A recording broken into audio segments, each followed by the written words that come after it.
I am okay.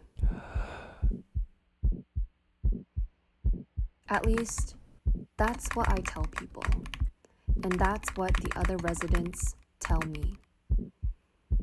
That's what I said after I had more end-of-life conversations with crying family members in a single week than I had for the last year. That's what I said after yet another patient died.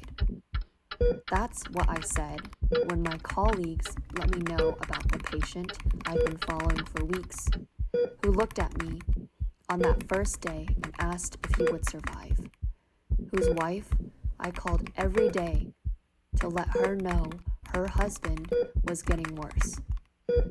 That's what I said when I was told he was taken off all interventions today. I am okay. But we're not really, are we? The world moves on around us, but time stands still in the hospital as our patients take their last breaths. We joke that 2 weeks off would be nice if we developed any symptoms, but are secretly scared when we have a tickle in our throat, if we're just a little more winded than usual after climbing the stairs.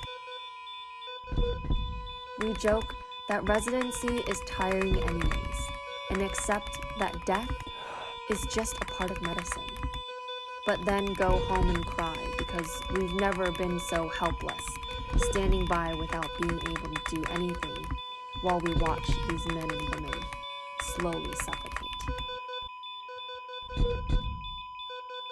But I am okay.